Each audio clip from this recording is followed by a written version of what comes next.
We gather here today to mark 30 years since the Beijing Declaration, a milestone of hope, a moment etched in history. 30 years ago, the world came together and pledged, in Section 29, to prevent and eliminate all forms of violence against women and girls. It was a noble promise, a stirring commitment that echoed through the halls of that conference.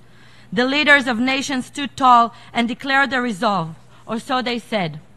I stand before you today not just as a voice for my people, but as a voice for every girl whose dreams have been crushed by brutality, every woman whose dignity has been stripped away, every mother whose last breath was a cry for her child. I stand here for the victims you've ignored, the ones whose suffering you've excused because it didn't fit your narrative. It seems some were left out of that memo. Boko Haram didn't get the update, the Taliban must have missed the call, Hamas apparently didn't hear the news. These groups, subhumans in their cruelty, were somehow exempt from the world's grand proclamation. And honestly, I don't accept humanity from those monsters. My expectations lie elsewhere. My wrath is for you, the UN, with your hollow resolutions and selective blindness, abandoning Christian girls, Jewish women, and Muslim children who dare to dream beyond oppression. UN officials explained these rapes did not occur without context. UN officials are spokespeople for gang rapists. UN officials are advocating for terrorists. Let me take you back a year and a half ago. A swarm of vile creatures invaded the sovereign land of Israel. They unleashed a systematic campaign of rape. Girls, teenagers, women, violated in the most unimaginable ways.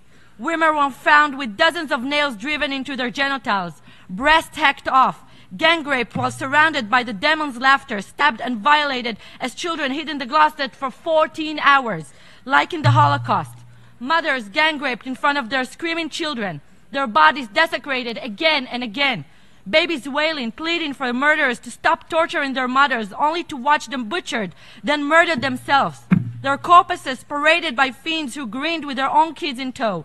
This is the hell you ignore, the United Nations. You dare to call these beasts human? Demand aid for them? Humanitarian aid for inhuman? Your shame drowned in your cowardice long ago. My people know your silence. Your betrayal stinks of history's rot. We won't beg your useless counsels for help. We will shield our own. Do you know what it sounds like when a child begs for his mother's life? Do you know what it feels like to watch the world turn away? My people do. And we will not wait for your approval to act. We will not beg for your compassion. We will protect our own because no one else will. And let me say this. Other civilized nations would do well to join us in this effort before this plague creeps into their own backyards. Rape gangs already roam the streets of Europe, cloaked under the banner of political correctness. Some nations have chosen to commit cultural suicide, sacrificing their daughters on the altar of accepting the other. Yes, we should accept the other, but not monsters, never monsters. And you, the mighty and also moral UN, your inaction breeds this plague. So I ask you today, will you honor the promise you made 30 years ago? You penned that pledge. Where's your fire? Will you enforce it or let it fester in your paper-pushing complicity soaked in innocent blood? I promise you all, from the river to the sea, Jewish women will be free. עם הנצח לא מפחד מדרך ארוכה. Thank you very much.